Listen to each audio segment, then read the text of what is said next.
you cannot do without support of your wife.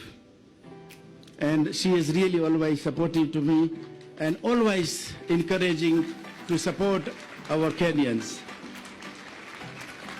But sir,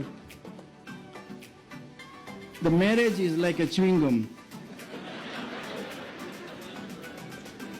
Silent Akula, very sweet. But within no time, there is no taste.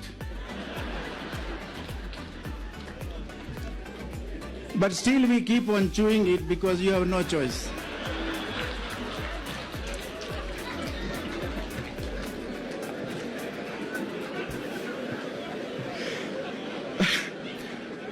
And if he wants to,